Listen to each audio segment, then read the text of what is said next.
नमस्ते, आप सभी का स्वागत है आज के इस कार्यक्रम में। और आज विश्व में एक बहुत बड़ी घटना होने जा रही है और उस घटना का नाम है, अंग्रेजी में कहें तो ट्रंप इनॉग्रेशन, जैसा कि अमेरिका में कहा जाता है। हिंदी में कहें तो ट्रंप की शपथ। अब इससे क्या-क्या होगा, विश्व में क्या-क्या अंतर आएगा, भारत पर क्या, भारत के सामरिक विषयों पर क्या प्रभाव पड़ेगा, भारत की आर्थिक व्यवस्था पर क्या प्रभाव पड़ेगा? इन सब के लिए बात करने के लिए हमारे साथ हैं आज पथिकृत भाई जी। स्वागत कर रहा हूँ मैं पथिकृत जी का। स्वागत है आपका पथिकृत जी। नमस्ते सर, थैंक यू। और आरंभ करने से पूर्व सभी को याद दिला दें कि कृपया सब्सक्राइब कर लीजिए और वीडियो को लाइक अवश्य कर लीजिए। तो Pathikrit ji, Trump is here, what next? जी sir, the Trump is here and the Trump era, whatever it is, it's going to begin from tonight and बहुत सारे लोग नाखुश है, उनकी रातों की नींद भी उड़ गई है और बहुत सारे एंटिसिपेशंस है क्योंकि थोड़ा सा तो वो अनप्रेडिक्टिव है ही। तो कुछ कुछ चीजें हैं जहाँ पे क्लियर कट समझ में आता है कि क्या क्या वो करेंगे और कुछ कुछ जगह है वहां पे कॉन्ट्रोडिक्शंस है। तो वो कॉन्ट्रोडिक्शंस को कैसे वो डील करेंगे, that has to be seen. और एक अमेरिकन जो स्टेटेड लाइन था कि ज्योग्राफिकल एक्सपेंशन अमेरिका करते नहीं है, लेकिन बाय अदर मींस वो दूसरे देशों से काम करवा लेते हैं। तो अगर वो कनाडा को लेने की बात करे, ग्रीनलैंड को लेने की बात करे, तो that is a complete shift from that policy. How they deal with it, we have to see. बहुत सारे ऐसे बाइडेन की पॉलिसीज जिसके खिलाफ उसने उन्होंने कहा था कि वो स्टैंड लेंगे, कैसे वो लेंगे और उसके बदले में वो क्या मांगेंगे दो देशों से, दैट इज समथिंग वो धीरे धीरे आएगा बाहर। So it's an interesting phase और इस फेज में सर अच्छे बुरे जो भी है, कुछ कुछ जगह पे इंडिया के साथ उनका अलाइनमेंट है। तो it is also important and interesting to watch out कि ये जो 4 साल का विंडो इंडिया के लिए भी है, क्या इंडिया उस 4 साल के विंडो में some very critical ruthless decisions लेगा कि नहीं लेगा। जैसे उनका अगर गेम है कि वो जो ग्लोबलिस्ट है उनके खिलाफ ट्रंप ने बोल दिया वो काम करेगा। जैसे वो रेजिम चेंज एजेंट्स जो होते हैं, एजेंट्स ऑफ रेजिम चेंज, या जो वो वोकिज्म फैलाते हैं, या उनके जो ब्रांचेस है, टेंटकल्स है, जो सारे बहुत सारे देशों में फैले हुए हैं, इंडिया में भी। तो वो सबको क्या हम डील कर पाएंगे विथ रूथलेसनेस, या फिर will go by the slow path of political correctness, that we have to see. It's an interesting phase। लेकिन टेक वॉर एक शुरू हो रहा है चाइना और यूएस के बीच में। इसमें मुझे लगता है कि इंडिया को एक स्टैंड लेना है कि टेक वॉर जो चाइना और यूएस के बीच में बहुत साल से चल रहा है, अभी इंफॉर्मेशन डिजिटल और सोशल मीडिया में बढ़ेगा, जैसे TikTok is one of the biggest one coming up. What should India do? India, it's not about two big countries playing it out. हमारा क्या स्टैंड है? When will we be genuinely tech sovereign? So there are many things to learn from what is happening. There are many things to embrace, and there are many opportunities for us to take leverage out of this window जी, and do the needful. Back to you, sir. आपने जो take sovereignty की बात कही वो बहुत महत्वपूर्ण है, क्योंकि जो वर्तमान कॉलोनाइजेशन हो रहा है उसका स्वरूप बदल चुका है। ये Absolutely, east absolutely. East India company का दूसरा अवतार है, जो पूरा का पूरा जो टेक्नोलॉजी डोमिनेंस कह लें उसको या टेक्नोलॉजी कॉलोनाइजेशन कह लें। तो ये निश्चित बात है। वैसे मैंने कहा था कि ये तो आर्थिक पहलू और जो सॉवरेनिटी के पहलू हैं उसमें आएगी, उस पर बात करेंगे। पहले ये कह लें कि सबसे जो इस समय जो डॉक्टर जयशंकर के जो चित्र आ रहे हैं और उसमें हम देख रहे हैं कि वे जापान के फॉरेन मिनिस्टर से मिल लिए और उनका फ़ोटोग्राफ ऑस्ट्रेलिया की जो फॉरेन मिनिस्टर हैं पेनी वोंग, उनके साथ भी आ गया। मार्को रूबियो से बता रहे हैं कि वो पहले ही मिल चुके हैं, लेकिन कल बता रहे हैं कि क्वाड की मीटिंग भी होनी है। तो ये क्या सिग्नल It's a है भाई? very, ये क्वाड वाला इट्स वेरी इंटरेस्टिंग। और मार्को रूबियो जो है वो he's of Cuban origin और he is supposed to be the Secretary of State। तो उसका जो कांग्रेशनल हियरिंग था, उसमें उन्होंने कुछ कहा, मैं उसको कोट करता हूं। तो सेनेट का जो फॉरेन रिलेशंस कमिटी है उसमें टेस्टिफाई जब किया जाता है एक सेनेटर को, who will be designated in important position, तो रूबियो ने कहा, if we don't change course we are going to live in the world where much of what matters to us on a daily basis, from our security to our health, will be dependent on whether the Chinese allow us to have it or not. तो उसने कह दिया कल कि China will remain the biggest threat to American prosperity in the 21st century. और इसको आप अगर उस पहलू से देखें, why he is so focused, और ट्रम्प के इनॉग्रेशन के साथ साथ क्वाड का मीटिंग हो रहा है। क्वाड का मीटिंग कोई हल्का चीज नहीं होता है, इट्स वेरी सीरियस। और quad is not just about maritime एक कोऑर्डिनेशन, वो एक पूरा जिसको कहते हैं ऑल्टरनेट सप्लाई चेन करने की बात कर रहा है। India Middle East Europe economic corridor has a lot to do with Quad, कि आप डीकपल करना चाहते हो from China, alternate supply chain, alternate market, बहुत सारे और पहलू भी है, टेक्नोलॉजी के ऊपर है। सो क्वाड का मीटिंग इस साथ हो रहा है, इसका मतलब कि when it comes to Quad, Australia, Japan, India और यूनाइटेड स्टेट्स का primarily, specially in the areas of trade, tech transfer, tech collaboration, बहुत सारे काम होने वाला है।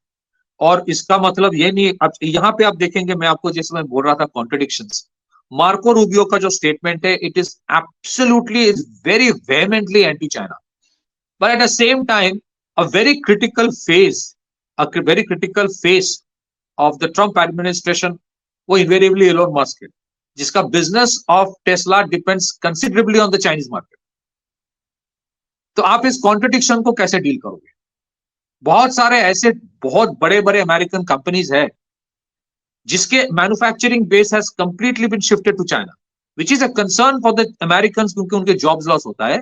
लेकिन अमेरिकन डोमिनेंस, अमेरिकन कॉम्पिटेंस अगर रखना है तो इनवेरिएबली वो शिफ्टिंग ऑफ मैन्युफैक्चरिंग बेस वो अमेरिका में कभी करेगा नहीं। At best what they can do, part of it, इसको कहते हैं China plus one policy, they can shift a part of it to Vietnam और मेजर कंट्रीज लाइक इंडिया। ये भी क्वाड का एक इंपॉर्टेंट हिस्सा है। तो ये सारे जितने चीजें हैं जिसको लेके अभी, दैट मींस कि पिछले 2.5 मंथ्स जिसमें बहुत सारे रायता फैलाने की कोशिश बाइडेन एडमिनिस्ट्रेशन ने किया है, ट्रंप एडमिनिस्ट्रेशन उस टाइम होमवर्क करके आया है, ये लगता है।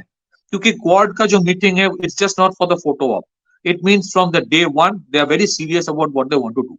Maritime trade, maritime security invariably is part of it, but it has a lot to do with other things, primarily trade, tech sovereignty, जो supply chain of semiconductors है, which is a very big concern for Taiwan, on the issue of Taiwan।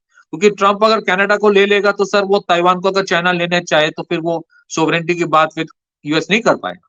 So they will try to create an alternate supply chain for semiconductors, जो कि आसान नहीं है। और इसी वजह से आप रिसेंटली देखेंगे कुछ न्यूज आ रहा है जिसमें ये बोला जा रहा है कि चाइना जो है, बहुत सारे ऐसे कंपनीज लाइक फॉक्सकॉन जो इंडिया में अपना शिफ्ट करना चाहता है बेस फॉर आईफोन मैन्युफैक्चरिंग या सेमीकंडक्टर्स, उसमें प्रॉब्लम क्रिएट कर रहा है। क्रिटिकल मशीनरीज, क्रिटिकल एक्सपर्ट्स को they are not allowing them to come to India. तो it's a very very major, अभी उन्होंने चाइना वाले जो है वो काफी सारे जो लोग थे उनको विड्रॉ किया है। So it's a very big thing coming up. So Quad meeting is important. Let's see what happens beyond that. जी सर। और यहाँ बड़ा मेल्टडाउन हो रहा है कि साहब की फोटो दिखाई पड़ी हमारे मुकेश अंबानी और नीता भाभी की ट्रंप के साथ में। उसके बाद तो हमारा जो कांग्रेस इकोसिस्टम है वो तो पूरी तरह से मेल्टडाउन मोड में चला गया। सर उनका दुख इस वजह से है कि एक तो एक जने ट्रंप जी से मिल रहा है, दूसरा जो है कुंभ मेला में प्रसाद बांट रहा है, तो दोनों ही इनके लिए प्रॉब्लम है। So Adani is collaborating with ISKCON for Mahakumbh and the moneys have gone to United States. तो सर एक्चुअली क्या है ना, हमारे देश में बहुत लोगों को समझ में नहीं आता है कि दुनिया भर में जो बड़े पावर्स है उनके लिए Adanis and Ambanis are very important. Yes, important Adani है। ने भी तो, अडानी के खिलाफ इन लोगों ने जो आपका समन्स इशू कराया था, वो तब कराया था जब अंबानी ने कहा कि वो एक बड़ा अमाउंट, आई थिंक $9 बिलियन और समथिंग, वो इन्वेस्ट करेगा एनर्जी में अमेरिका में। उसके अच्छा, तुरंत बाद इन लोगों ने उसके लिए समन इशू करा दिया। सेकेंड चीज देखिए ना, there is a very interesting thing, कभी कभी ये भी खबर आता है कि इन दोनों में बनता नहीं है, ये सब फालतू की चीज है, क्योंकि अदानी की पावर प्रोजेक्ट्स में the Reliance is investing now, there is a 26% stake that Ambanis are taking in one of the major power projects of Adani. तो कौन सा कन्वर्जेंस है सर। सॉरी सर, कौन सा प्रोजेक्ट है? मैं आपको लिंक भेज दूंगा अभी। There is a project, probably it's one of the major projects, जिसमें 26%, एग्जैक्टली मैं याद नहीं कर पा रहा हूँ, very recently, I will share the information with you. Okay. तो सर वो अगर अगर ट्रम्प के सेक्रेटरी ऑफ स्टेट बोलता है that China is an issue, China is a threat, तो आपको अल्टरनेट सप्लाई चेन बनाने के लिए यू रिक्वायर कंपनी जिसके पास पैसा है। और अगर आप देखेंगे कि both the Reliance Industries and Adanis are investing heavily in creating a supply chain and ecosystem for green energy and the entire spectrum of renewable energy, जो आज तक पूरा चाइना डोमिनेट करता है। So there are reasons why। अच्छा, secondly E commerce में Reliance is a big power. So इनके, अगर हमारे देश में ये सोशलिस्ट मानसिकता वाले लोग ये सब बोलता रहता है, बट फ्रैंकली स्पीकिंग, हाँ कुछ लोग बोलेंगे अरे अंबानी ने पैसा देके गया है, ये सब ना, मतलब किसी को मतलब चंदा का वो रिसीट दिखाया थोड़ी है। तो फ्रैंकली स्पीकिंग, हाँ, donations is a very critical part of political system of United States, that's not a big thing, but the fact that Trump administration is meeting the moneys shows how critical those organizations are, and we should be proud. ऐसा थोड़ी है कि कोई NRI बन के big shot बनता है तो we should appreciate that person, लेकिन इंडिया में रह के जिसने बनाया उसको अगर तवज्जो देता है तो वो हम चिढ़ जाएंगे। तो ये जो लोग करता है, इनके वजह से ना ब्रेन ड्रेन हुआ था सर। बट ये तो बढ़ेगा, because if you have to create the India Middle East Europe economic corridor, वो तो जाएगा हाइफा से, वो तो शुरू होगा इंडिया के गुजरात महाराष्ट्र बेल्ट से, जहां पे अदानी का पोर्ट है। उस लेवल का पोर्ट इंडिया ने बना के रखा है थैंक्स टू अदानी, जिनके turn around time is very short.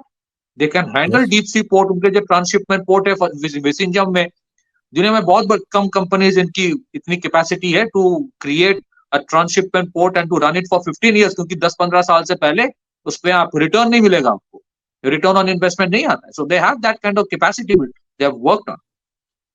So meltdown तो सर शुरू है, but important thing more than the meltdown is how do we leverage this 4 years to do things which is harming us in many ways।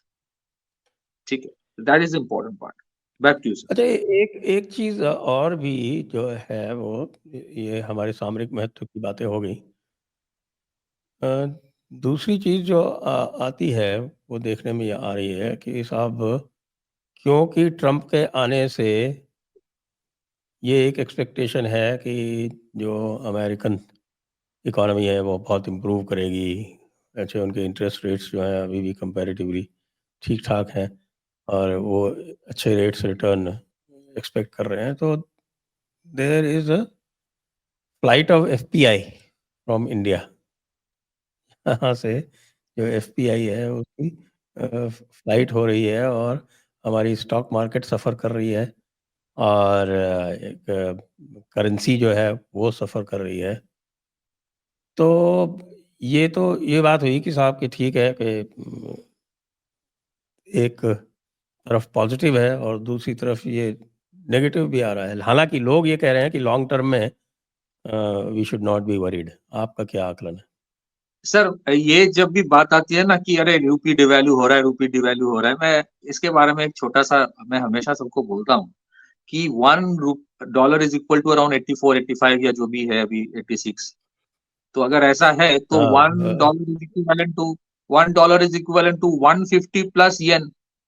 तो मतलब कि India economy is twice powerful than that of Japan. ऐसा तो नहीं है। हाँ, वो तो है, सो वो तो है। हाँ, सो ये जो गेम होता है ना, अगर हाँ डिवैल्यूएशन यूपीए के टाइम भी हुआ था, उस टाइम भी बोला गया था, तो अभी कोई कुछ कुछ लोग वो ट्वीट निकाल के दिखा रहा है कि अरे उस टाइम जब बोला हुआ था तब तो ये बोला गया था। तो सर उस टाइम जो था, यूपीए के टाइम जब डिवैल्यूएशन हो रहा था, उसके साथ साथ we were also part of the fragile 5 economies of the world. आज तो हम fragile 5 में नहीं है, we are among the major 5 economies of the world. तो आपके fundamentals have improved considerably. You are no more dependent on foreign investment. उस time तो डिपेंडेंस था क्योंकि इंटरनल इन्वेस्टमेंट होता ही नहीं था. आज तो 16 लाख करोड़ का आपका प्रोजेक्ट्स है, internal investment by the government and capital expenditure. Secondly, उस टाइम क्या एक्सपोर्ट था? आज you have a $775 billion plus export, that is coming. तो so if you look at the fundamentals, foreign portfolio investors जो होता है sir, वो it works on sentiments invariably. A protectionist America जो है वो थोड़ा in the short run will invariably create a euphoria of optimism. वो होता है सर. सो एफपीआई जो और एफआईआई जो होते हैं, institutional investors, purely run on sentiments, not on fundamentals, long term fundamentals. उनको शॉर्ट में पैसा बनाना होता है. So that flight of capital will continue to happen, and at the same time it is a very big indication. और ये एक India के लिए भी लेसन है कि हर बार अगर स्टॉक मार्केट इधर उधर हो जाता है तो ये जरूरी नहीं है कि that is bad for the country. मैं इसका कारण बताता हूं. एक तो है यू रिस्टार्ट रियलाइजिंग कि आपके stock markets can not perpetually remain dependent on the FIIs to decide. You have to have alternates. Secondly, ये कहा जाता है कि डिवैल्यूएशन बढ़ जाएगा तो आपकी इंपोर्ट का कॉस्ट बढ़ जाएगा. सर, ये जो डिवैल्यूएशन होता है इसमें आरबीआई का रोल होता है. It's a calibrated move. You आपको मुझसे बेहतर पता हो कि ये डिवैल्यूएशन भी धीरे धीरे किया जाए. Now let's understand one thing. मैं तो ये कहता हूँ ना कि अगर इतनी बार जब एप्रिसिएशन हो रहा था रुपये का, तब आरबीआई जाके मार्केट में खरीदने लगती है और उसको फिर एप्रिशिएट नहीं होने देती रुपये को. आप ये देखिए कि जब 2014 में आए थे तब मेरे ख्याल से $250-300 बिलियन रिजर्व हुआ करता था. आज वो $700 बिलियन पे पहुंच रहा है. हाँ, तो अभी आप देखिए, तो अभी अगर देखिए, इसको वो रखते प्रॉपर, मान लीजिए कि ठीक है हमें $400 बिलियन का रिजर्व चाहिए और नहीं चाहिए, तो यही चीज ₹60 पे होती. एग्जैक्टली सर, मैं आपको actually India doesn't need to make it ₹60, करना ही नहीं चाहिए. मैं आपको कारण बताता हूँ ये कैसे नैरेटिव बनाते. अभी बोलेगा foreign reserve, forex reserve lowest in the last 5 months. अरे lowest in the last 5 months का मतलब क्या है कि 5 महीने पहले $690 बिलियन था, अभी सारे $600 बिलियन है, तो लोएस्ट दिखा दिया. ये नहीं बताएगा कि 10 साल पहले ये $300 बिलियन था, आज सारे $600 बिलियन. अच्छा, सेकेंडली सर, एक और इंटरेस्टिंग चीज है. आपका जब पूरा डिपेंडेंस होता था ऑन डॉलर फॉर इंपोर्ट, तब ये प्राइस वेरिएशंस बहुत मैटर करता. आज तो आप डाइवर्सिफाई कर रहे हो. जैसे मैंने आपके शो में कहा था, एक उदाहरण देता हूं. रिलायंस के साथ जो रशिया का डील हुआ फॉर ऑयल, $130 बिलियन का डील है for 10 years. They will buy oil from Russia, उसको रिफाइन करेगा, फिर यूरोप को बेचेगा. $13 billion a year for 10 years. $130 billion deal. ये सर एक चवन्नी भी ये लोग डॉलर में ट्रांजैक्ट नहीं करेगा. ये पूरा रूबल में होगा मोस्ट प्रोबेबली. तो sir, once you are moving towards a de-dollarised, 100% नहीं, but you have diversifying rather, then why should I bother only on dollar rate. जैसे फॉर एग्जांपल अगर आप ब्लैक मार्केट में देखेंगे, वन जो डॉलर है is equivalent to 7 lakh rials. उनके जो ईरान का करेंसी है 7 लाख ब्लैक मार्केट में. मतलब ऑफिशियल रेट तो 70,000 होगा, बट ब्लैक मार्केट में 7 लाख. तो घंटा फर्क पड़ता है ईरान को इससे, क्योंकि आपको तो ट्रेड करना ही नहीं है यूएस से, आपको तो लेना है चाइना और रशिया से. So I think there are multiple dynamics involve into it. हाँ, devaluation if it is hurting our imports, then you need to introspect. लेकिन डिवैल्यूएशन बियॉन्ड ए पॉइंट आज is not hurting our imports. Import भी diversify हो रहा है, multiple currencies में हो रहा है. आपको वो रेट भी देखना है, और आपको देखना है कि ये कैलिब्रेटेड डिवैल्यूएशन है. और फॉरेन पोर्टफोलियो इन्वेस्टर्स जो होता है वो सेंटिमेंट पे ही काम करेगा, सेंटिमेंट में ही. ये शॉर्ट रन में flight of capital in the short run is inevitable. तो उसको लेके ठीक है, न्यूज बनता है, but I don't think RBI is worried about that. Fundamentally worried नहीं. Back to you, sir. और ये कि एनर्जी मार्केट जो है उसको आप कैसे उसका मूवमेंट देखते हैं? क्योंकि अभी बाइडेन एडमिनिस्ट्रेशन ने सैंक्शंस कर दिए, कोई मेरे ख्याल से करीब 150 के आसपास जो टैंकर्स थे, टैंकर शिप्स थे, उनको सैंक्शन कर दिया। तो उससे जो है वो इंडिया और रशिया का ट्रेड जो है वो इम्पैक्ट हुआ है। और जो इनकमिंग एनर्जी सेक्रेटरी है वो कह रहे हैं कि वो इसको कंटिन्यू करेंगे। वी हैव टू सी, क्योंकि अगर ट्रम्प ये ढिंडोरा पीट रहा है कि वो लड़ाई खत्म कर देगा, तो रशिया एक ही उनके सामने कंडीशन रखेगा, लड़ाई मैं तभी खत्म करूंगा जब तुम सैंक्शंस हटाओगे। हो गया, बात खत्म।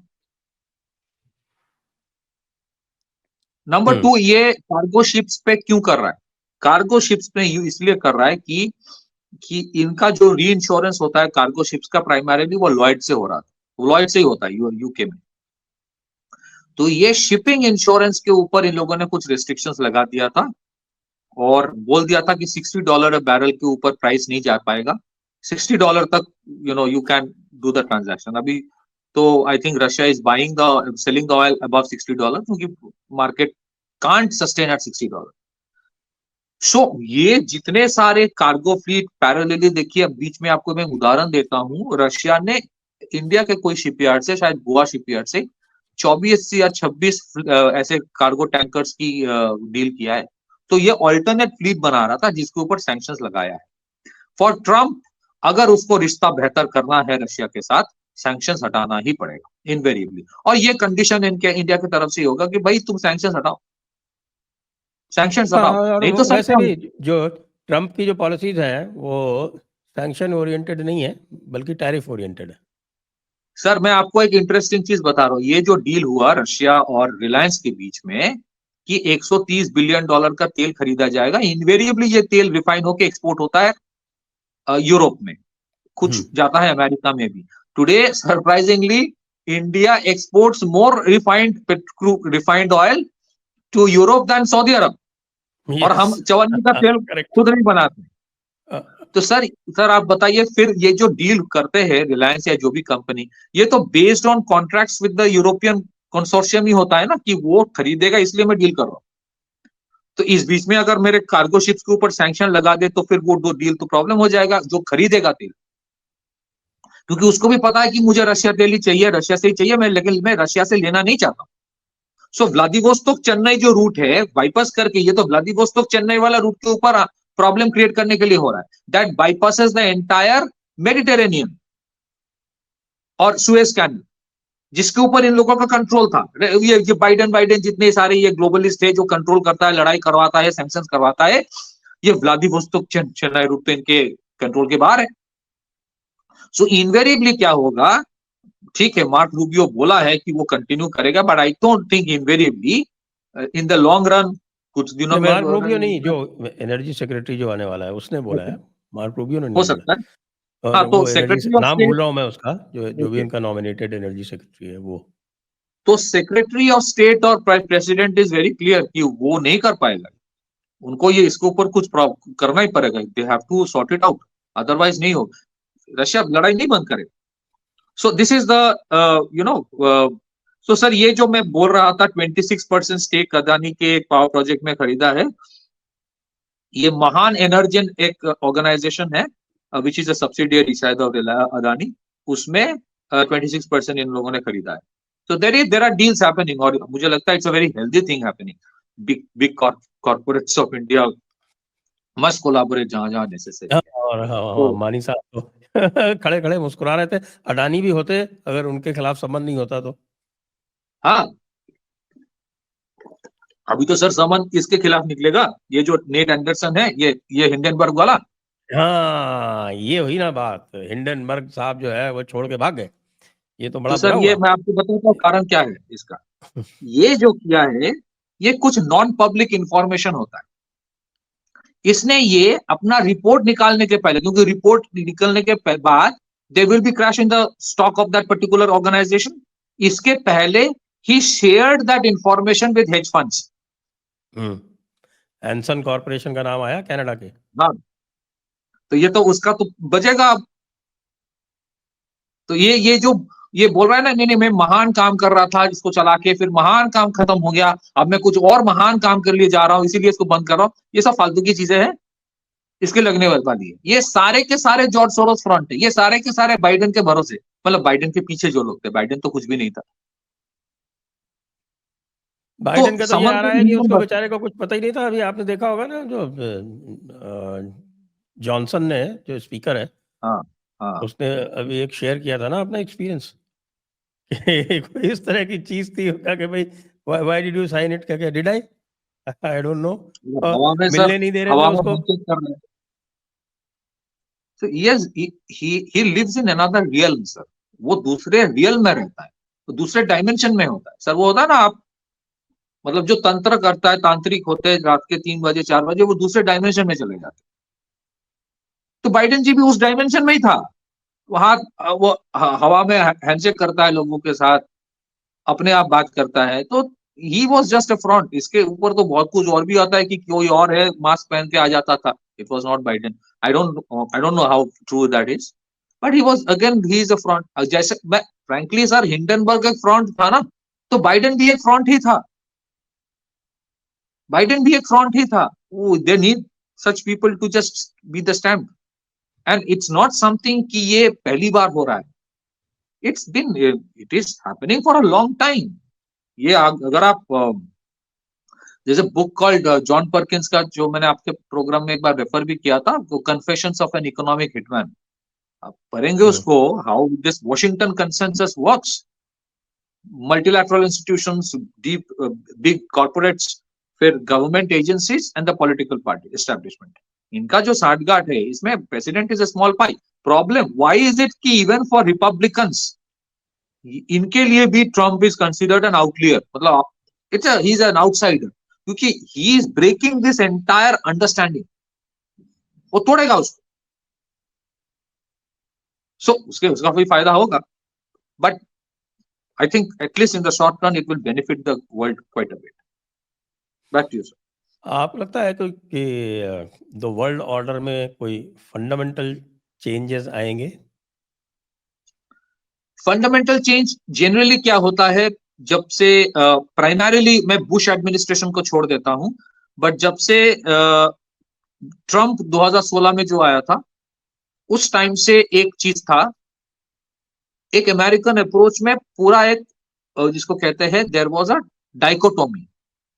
द डेमोक्रेट्स जो है, उनका फिलॉसफी वो ट्रेडिशनल अमेरिकन फिलॉसफी 1960 से है कि हमारे ऊपर ही रिस्पॉन्सिबिलिटी है, पूरे दुनिया को हम ठीक करेंगे और हमारी तरह से करेंगे। They used to use that as a justification for their own purpose, और यही सबको पाठ पढ़ाता रहता था। तो रेजिम चेंज करना, ग्लोबल पुलिसिंग करना, लड़ाई करवाना, मिलिट्री इंटरवेंशन, ये डेमोक्रेट्स करते थे।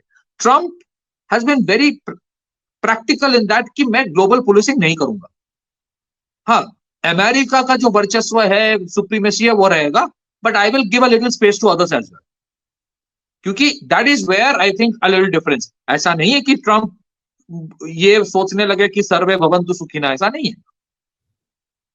ही ऑल्सो बिलीव्स कि American supremacy must remain, but उसको क्या है कि जैसे हमारे फिलोसफी में कहा जाता है कि जो पावर है उसको लिमिटेड यूज किया करो, हर वक्त नहीं। तो वो यही बोल रहा था कि हर किसी के ऊपर अगर तुम सैंक्शन लगाओगे, हर किसी को डॉलर को फॉरेन रिजर्व फ्रीज करोगे, तब तो डीडॉलराइजेशन होगा ही। So if you have to stop that, you have to stop doing this. और उसको उसको ही डजंट थिंक कि अमेरिका का यह रिस्पॉन्सिबिलिटी है कि पूरे दुनिया को कंट्रोल करो। बेसिकली कंट्रोल क्या करता था अमेरिका, किसी देश का भला होता नहीं था। एक्चुअली कंट्रोल करो, रेजिम बिठाओ, अपना बिजनेस करो। So there was a nexus which used to work. He will go and say कि look I want to do business with you, ये है ऑप्शंस, नहीं तो 25% तारीफ में जिंदा रहो तुम। तो वो कुछ और तरीके से करेगा, और जिनके ऊपर करेगा वो वैसे ही तो अमेरिका के लिए ही काम करता था। सो आई डोंट थिंक अगर कनाडा की डेमोक्रेसी में कोई खतरा है तो किसी को लगेगा कि चलो हम कनाडा के लिए आवाज उठाए, ऐसा कोई नहीं बोलेगा। I think there will be some breathing space. हाँ, बोला जाता है कि ही विल इम्पोज बहुत तारीफ ऑन अदर कंट्री, सर नहीं कर पाएगा। एक तो है देयर इज अ अभी भी लिमिटेशन। तीन का ही नाम लिया है उसने तो, कनाडा, मेक्सिको और चाइना। हाँ, इनका ही नाम लेते दो हैं तो सबसे ज्यादा। दो पड़ोसी है। नहीं, पड़ोसी, क्योंकि सर मेक्सिको का और बांग्लादेश का बहुत सिमिलैरिटी है, क्योंकि जैसे Bangladesh legitimises illegal infiltration, Mexico भी वही करता है। It legitimises, it takes money out, it makes money out of it. और पूरा जो ड्रग कार्टेल है, it works primarily out of Mexico. ये कौन सी, मतलब this is not rocket science ना। अच्छा, उस ड्रग कार्टेल को कंटिन्यू करने के पीछे भी लोगों का वो था कि ये ड्रग कार्टेल्स जो है, इसमें से जो पैसा आएगा उसी से हम फंडिंग करवाएंगे रेजिम चेंज वाला। इसी वजह से ना अफगानिस्तान में Poppy cultivation before US occupation 9% था, और अमेरिका आने के बाद 93% चला गया। इसी वजह से ना हुआ। तो Trump is very clear about these things, क्योंकि ये जो रिपब्लिकन, इसी वजह से आपके इधर हो रहा है हमारे हाँ, म्यांमार में, तालिबान का जो, हाँ, वही। म्यांमार मणिपुर इशू, वो भी वही ड्रग्स का इशू है। हाँ सर आप सोचिए, ये पाकिस्तान के साथ अफगानिस्तान का लड़ाई किस चीज के लिए हो रहा है? किस चीज के लिए? It is purely about poppy. It's a drug war going on. बाकी चीजें जो है सर, बालूचिस्तान, तहरीके तालिबान, खैबर पख्तूनख्वा, सर ये कोई भी चीज नया है? आप बताइए। This has been going on for decades ना। ट्रिगर पॉइंट क्या है? Trigger point is that poppy cultivation, the narco route, the money from the narco trade and the narco terror syndicate. आप नहीं तो सस्टेन कैसे करोगे for this all terror elements that Pakistan has nurtured. So ISI का तो पैसा ही 90% इसी से आता था, वो जीरो हो गया। सारी प्रॉब्लम है आईएसआई के लिए।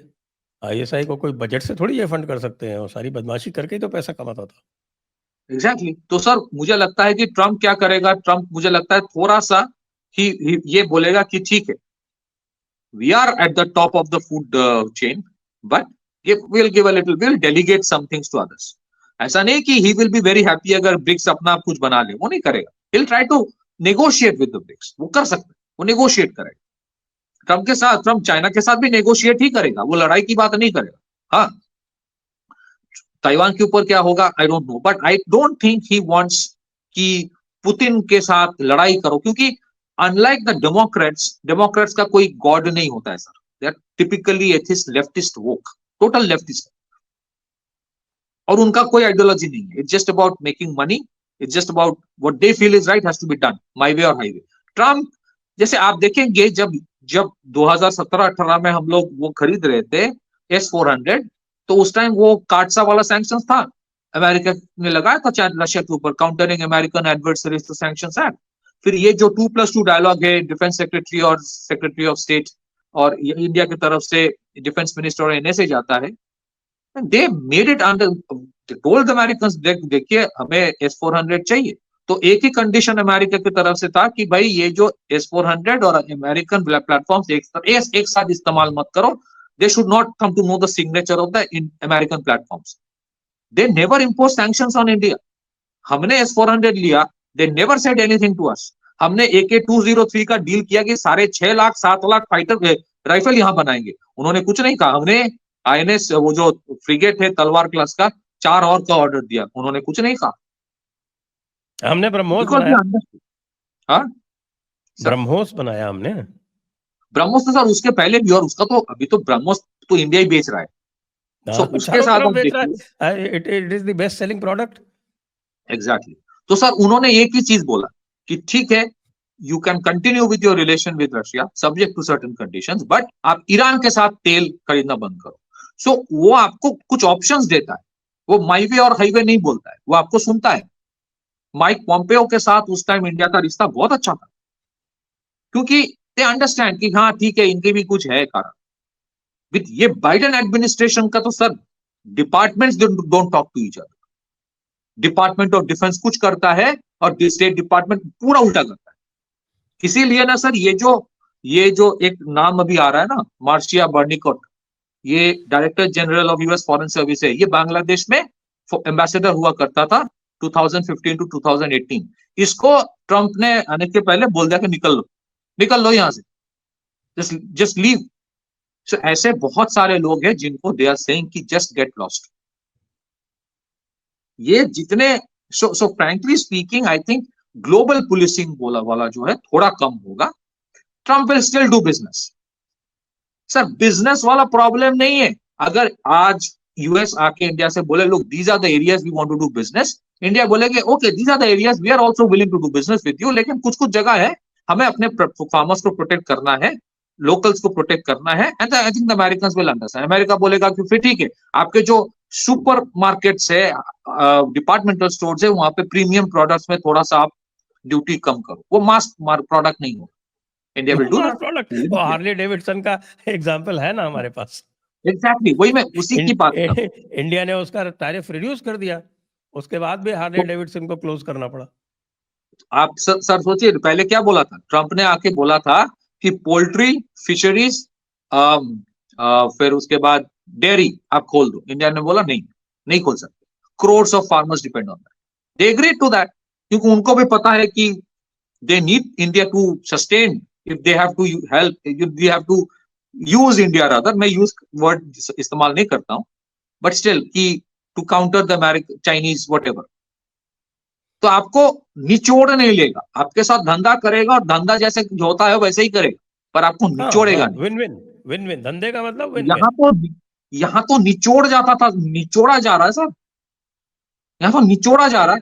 ये 4 साल में हुआ क्या कि आप हमारे साथ बिजनेस भी करो और आपके रेजिम भी हम चेंज करें। ठीक है, आपको मैं ज्ञान भी दूंगा कि अमेरिका से तेल मत खरीदो, नहीं तो बहुत प्रॉब्लम करूंगा, और उसके बाद तुम जो तेल रशिया से खरीद रहे हो उसी को मैं तुमसे खरीदूंगा, दोनों ही करूंगा। It's not my way or the highway, it is only my वे।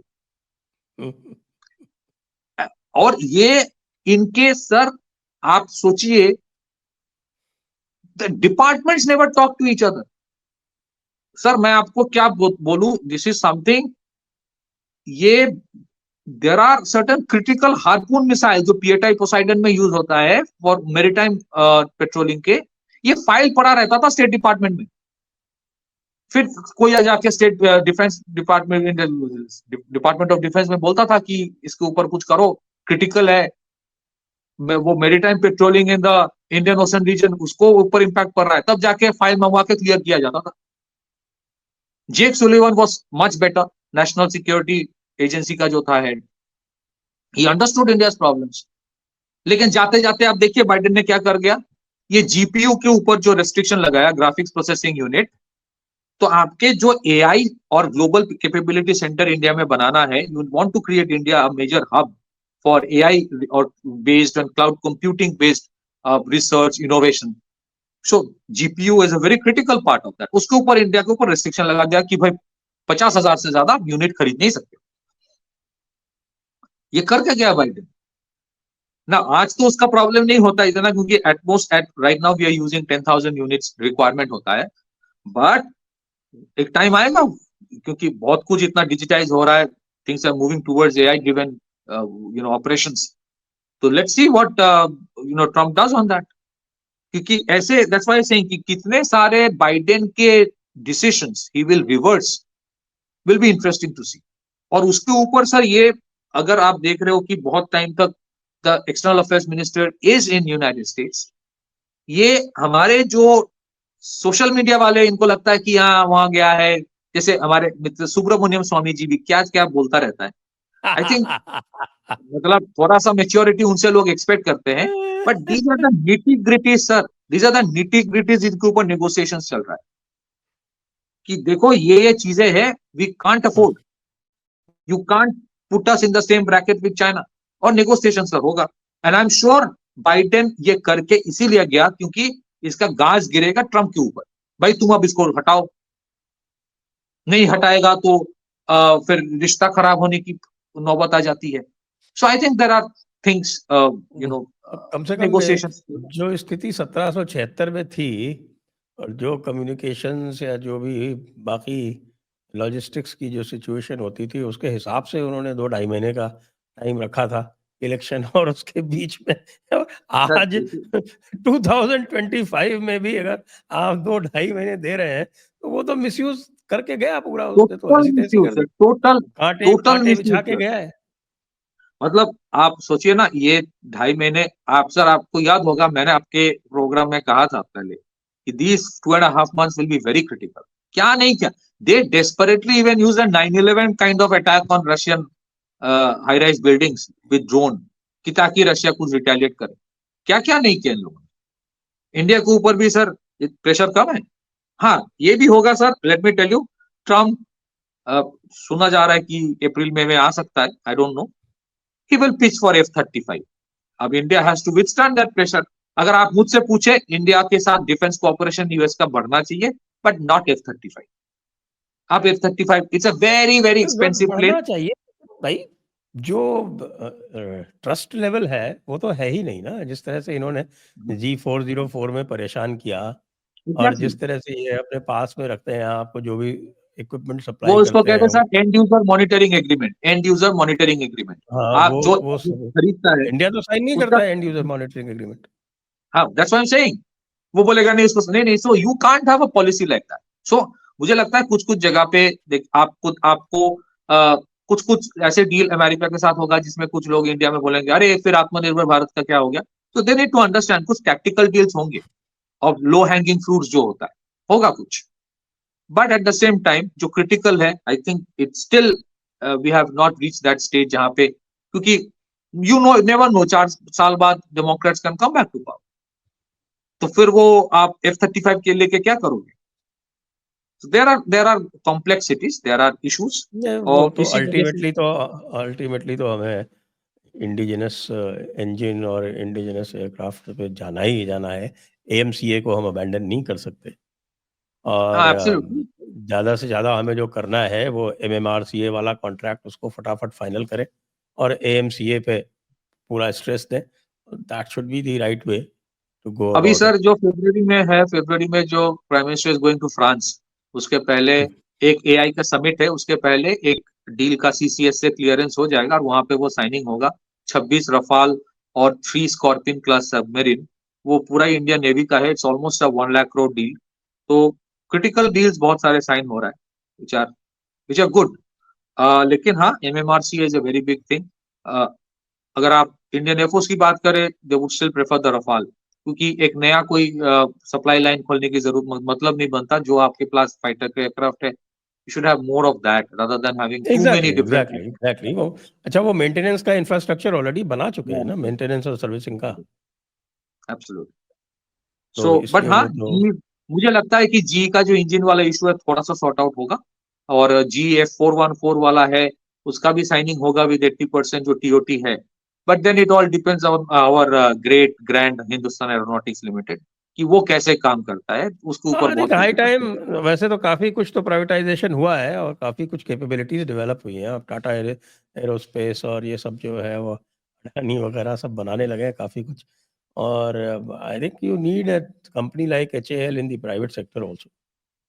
हाँ एग्जैक्टली, वी नीड, देखिए मैं यही हमेशा कहता हूँ कि हमारे जितने डिफेंस के जो शिपयार्ड्स हैं, उनके भी टाइम ओवररन, कॉस्ट ओवररन होता है, लेकिन उनके performance compare to HAL is world class. अगर आप कंपेयर करें, वो भी मतलब आप देखिए, वर्ल्ड क्लास लेवल का शिप्स बना रहा है ना विद 75-80% हाँ हाँ इंडिजिनाइजेशन। हाँ हाँ हाँ क्रिटिकल, हाँ। सो इंडियन GRAC नेवी ने या, इंडिजिनाइजेशन बहुत जल्दी शुरू कर दिया था, उसका भी इम्पैक्ट है। प्लस हाँ दे हैव बीन वेरी हाँ एंड, रियलिस्टिक एंड प्रैक्टिकल। वो इनकी तरह हाँ इम्पॉसिबल कंडीशंस नहीं डालते। इंडियन एयरफोर्स ने सबसे एब्सोल्युटली। ज़्यादा प्रॉब्लम क्रिएट किया है। ये जो ये क्वालिटेटिव रिक्वायरमेंट जब बनाता है स्टाफ, क्वालिटेटिव रिक्वायरमेंट, इसमें तो एक SQFR क्या काइमेरा बोलते हैं बनाता उसको। हाँ, है, वही प्रॉब्लम है। वो था वो बट तेजस एनीवे, का। मैं देख रहा था रिव्यू कि तेजस का रिव्यू जो था वो उन्होंने 1985-86 में ऐसा फ्यूचरिस्टिक बना दिया कि 40 साल लग गए उसको। उसमें भी सर हेल का भी एक कॉन्ट्रैक्ट दिया गया था 2009 में, अब तक वो पूरा नहीं कर पाया। वो तो pre pre the deal with जी, उसके पहले का, तो वो उसका जो है, उसके लिए जी का इंजन का कारण नहीं है, तो उसके लिए 75 इंजन है, पहले से ही जी से लेके रखा था। 2009 में डील साइन हुआ, 15 साल में 40 नहीं दे पाए। वो LCA तेजस Mark 1A वाला डील नहीं, उसके पहले वाला एक 40 का डील था। हेल का भी मार्क वन बहुत का प्रॉब्लम है। मार्क वन का था। मार्क वन ए मार्क का 1, 84 का है। जी जी। हम्म। तो अब थोड़ा सा हमारे यूनुस चाचा की भी बात कर रहे हैं। सर वो दो आ गया चीजें कल हैं, भाई। एक तो इजराइल हमास वाला डील और ये बांग्लादेश वाला, इसके ऊपर बात कर सकते हैं। तो हाँ तो क्या है? एक हुआ अभी, अराकान आर्मी ने 3 जहाज हाईजैक कर लिया, कार्गो शिप। 3 4 कह रहे हैं कुछ लोग। 3 या 4 ऐसा कुछ है, हाईजैक करके रखा है। अब हम्म, रोना शुरू हो गया कि अभी तक छोड़ा नहीं। तो इनके सर वो बांग्लादेश और इंडिया के बॉर्डर में लोग भेजते हैं, ये करते हैं, वो सब करते हैं, लेकिन इस वाले इशू में पूरा शांत बैठा है। अब शांत इसलिए बैठा है क्योंकि इंडिया भी ना बहुत धीमा है ना, रिएक्ट नहीं करता जल्दी जल्दी। अब अराकान आर्मी तो ऐसा नहीं होगा, तो कुछ होगा तो वो कर ही देगा कुछ।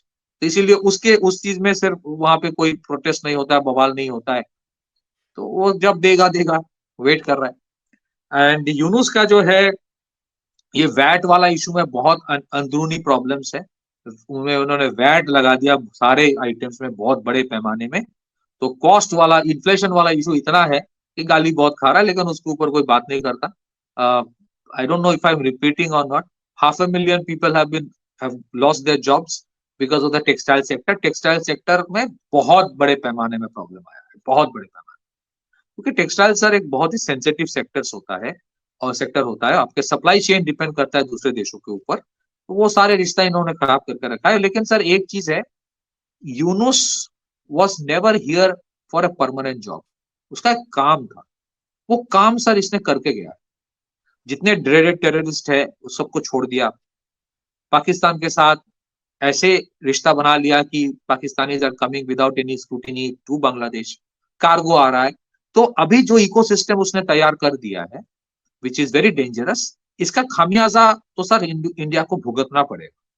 बिकॉज वी हैव, जितना मुझे पता है कि we have not taken whatever right wrong reason, मैं उसमें नहीं जा रहा हूँ, because we have not taken any preemptive action. तो इसका तो सर रिएक्शन होगा। जैसे 2004 का एक इंसिडेंट था, 10 आर्म्स ट्रक, 10 ट्रक का एक हम्म, इंसिडेंट था, 10 ट्रक बड़े आर्म्स।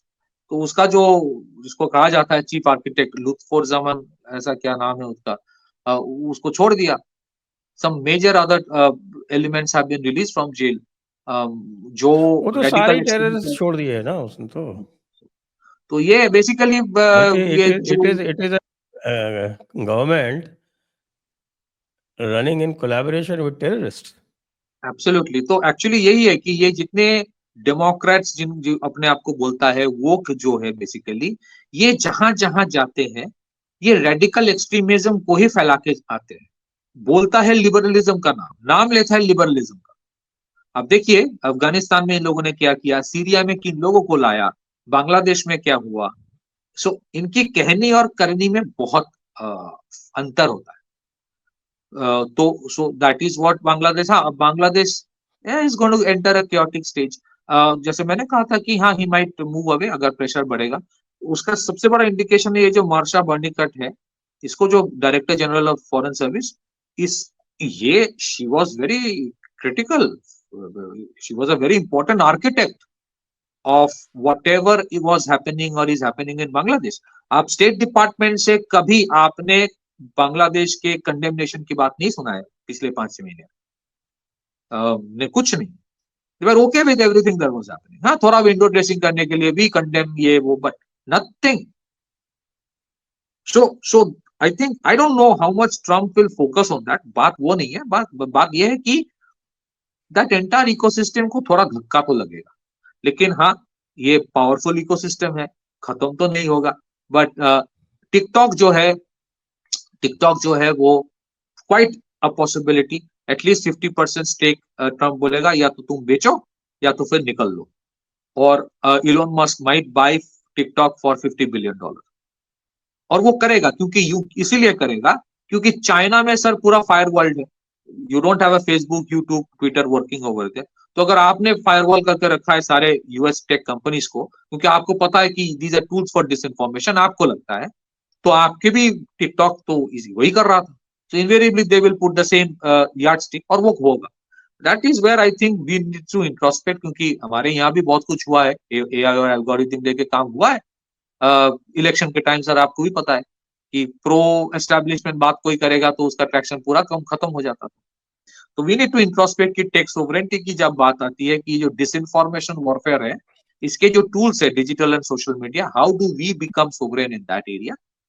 चाइना ने इसके ऊपर काम किया है 1980 से। आपके जयपुर डायलॉग के समिट में मैंने इसके ऊपर एक बात कहा, PLA 863 programme. So this is a very big area. तो Bangladesh is going to continue to be a problem, very big problem, बढ़ेगा, और केओस जितना बढ़ेगा इन्फिल्ट्रेशन बढ़ेगा। So we need to work on two things sir, anti infiltration grid तो बनाना है, और स्ट्रॉन्ग एंटी इन्फिल्ट्रेशन लॉ। यहाँ से किसी को पकड़ के आप डिपोर्ट करोगे तो वो अगले दिन आ जाता है, आप केस भी फाइल करते हो तो आप कुछ दिन में बेल मिल जाता है। So there is an ecosystem, हाँ कुछ काम हो रहा है इकोसिस्टम को तोड़ने की, but ultimately you need strong laws, क्योंकि इन्फिल्ट्रेशन बढ़ेगा। It is a matter of embarrassment for us कि पिछले 77 साल में, since 1947 we have not been able to fence the entire border. मैं रिवराइन बॉर्डर की बात नहीं कर रहा हूँ, जो लैंड बॉर्डर है हमने फेंस नहीं कर पाए, क्योंकि आपको लग रहा है कि कंसेंसस से करेंगे, नहीं कर, they will not agree to consensus. उनका like the drug cartels of Mexico, Bangladesh works on open border. We have problems in hand, but हाँ, the only benefit is अगर आप अभी एक्शन लोगे, Trump will back you at least to certain extent, not entirely, कोई entirely नहीं कर रहा। Trump India के लिए नहीं आया, ट्रम्प अमेरिका के लिए आया है। लेकिन हाँ, सर लेकिन एक छोटी चीज चीजें हैं, वो चिकन नेक सॉर्ट आउट करना, ये छोटी मोटी चीजें तो आराम से कर ही सकते हैं, उसमें क्या प्रॉब्लम है। अरे थोड़ा आप वो चिटगांव हिल ट्रैक्ट का इंडिपेंडेंस कराना है, वो करा दीजिए, शांति वाहिनी आपके पास ही थी, आपने रोक रखा था हसीना की वजह से, उसको कहिए कि भाई तुम ऑपरेशन शुरू करो, link up with Arakan army, liberate this area, खत्म करो उसको, चिटगांव के आसपास जो है वो पूरा करा दो, नहीं तो नाफ रिवर का जो हिल है ट्रैक्स वहां से लिंक अप कर लो में डायरेक्ट। हिल ट्रैक्स में तो प्रॉब्लम इनका बहुत है, अभी भी बहुत सारे। और सर ये आपको याद होगा, मैंने कहा था कि एक 6 महीने का विंडो है, क्योंकि ट्रम्प भी जो कर रहा है ये हनीमून पीरियड 6 महीने का चलेगा, क्योंकि उसने जो दिखाया कि सारे फैक्ट्री वापस आ जाएगा अमेरिका में, नहीं होने वाला है। इनके इतने डिपेंडेंस है ऑन इम्पोर्ट्स, चाइना के ऊपर आप इम्पोर्ट लगा के फिर क्या करोगे, the cost will go up with in United states, inflation बढ़ेगा। So there is a euphoria that will continue for 6 months, but उसके बाद ये euphoria सर बाइडेन के टाइम भी था 6 महीने का। बाइडेन और Trump are not the same thing. I am more supportive of Trump, क्योंकि मुझे लगता है कि family, value system, ethics, civilisation, ये सब बरकरार रहना चाहिए। So I am an complete anti woke person, but still वो जो इकोनॉमिक जो ख्वाब इसने दिखा के रखा है, ये 6 महीने का टाइम फ्रेम होता है, उसके बाद there will be certain amount of disillusionment, क्योंकि आज के जमाने में जो AI का जो चल रहा है, जॉब लॉस होगा sir, you have to accept it. और यहाँ पे ट्रम्प ने बोला सबको जॉब मिलेगा, सब कुछ वापस आ जाएगा, H1B वीजे के ऊपर ये करेंगे वो करेंगे। It's a country which has thrived on immigrants coming and creating $1 billion companies और working in those companies. Average American तो डिपार्टमेंटल स्टोर में काम करता है, मतलब no disrespect, but that's a reality. So frankly अगर आपको कुछ करना है, वो 6-8 महीने का आपके पास विंडो है, जो भी आपको करना है, बट उसके बाद तो then problems will start in United States as well. It's not going to be a honeymoon period for Trump as well. It's going to be a big time war literally. वो जो ये पूरा एक जो elephant है, he is trying to push an elephant out of the room, the ecosystem. It's not an easy thing, sir. But respect to that man for trying it out at least. Back to you, sir. और हमारे western भाईजान वो तो बहुत परेशान है साहब, अफगानिस्तान से आपने मीटिंग कर ली। नहीं, वो तो सर वो तो मीटिंग और सब कुछ चलेगा। और मुझे लगता है कि आप जैसे आपने कहा था पहले, Imran Khan might get release, ये अभी तो इसी वजह से 14 साल का फिर से जेल लगा दिया। बट आई थिंक 2-3 चीजें हैं। Trump will continue keep pressure on Pakistan, लेकिन एक चीज है, ट्रम्प का फोकस अभी ईरान के ऊपर जाएगा, और इसी वजह से ये जो हमास वाला सीज फायर है सर, ये अमेरिका ने पूरा इजराइल को एक मैसेज दिया कि last word is of us, आप नहीं डिसाइड करोगे, you can't continue a war as per your will. तो ये सीज फायर जो है, ये तो टेम्पोररी ट्रूस है, प्राइमरीली ऑब्जेक्टिव ये है इस जगह को थोड़ा शांत करके the whole focus of the Trump administration will be on Iran. वो बोल रहा है ना मिडिल ईस्ट में शांति लाएगा, शांति का मतलब उनके लिए ये है कि ईरान को खत्म करूंगा, लॉन्ग टर्म शांति की बोल रहा है, ऐसा नहीं कि अगले 4 साल तक मिडिल ईस्ट में शांति होगा, कुछ नहीं होगा। Why do you think he agreed to वो जो अल शाम वाला जो भी आया है जुलानी, वो हयात तहरीर अल शाम इन सीरिया, क्योंकि वो हयात तहरीर अल शाम को इस्तेमाल करेगा for Lebanon, for Iraq, then Iran, ये सारे के जगह पे ही विल टारगेट। और इसीलिए इजराइल को बोला गया कि हमास वाला हल्के में रखो अभी, क्योंकि this is a done and dusted case, focus on something big that is happening now. The issue is for containing Iran, if something big happens, I don't know, अगर वो होता है, then United States would require Pakistan. और शहबाज शरीफ उसके लिए बैठा है कि तब मतलब मेरा रेजिम चेंज होने से पहले वो प्रॉब्लम शुरू हो जाए तो मेरा इंपॉर्टेंस बढ़ जाएगा। You know, establishment in US में थिंक अदरवाइज कि इससे तो बेहतर है मैं इमरान खान को ले आऊं, क्योंकि तालिबान के साथ भी जितना मुझे समझ में आता है, they don't have a good relation with Iran इधर, और there are sectarian issues involve. So let's see how it happens. But Pakistan का ये जो $20 बिलियन का भी बाइडेन ने गिफ्ट देख के गया कि आपने इतना अच्छा काम किया बांग्लादेश में, तो $20 बिलियन का, इंटरेस्टिंग टू सी कि ट्रंप उसको रोकता है कि नहीं। अगर नहीं रोकता है तब तो बल्ले बल्ले फॉर पाकिस्तान, क्योंकि वो पैसा इंफ्रास्ट्रक्चर के लिए नहीं दिया जा रहा है, कि वो पैसा बांटो ताकि ये जो अंदरूनी लड़ाई है ये कम से कम अभी बंद हो जाए।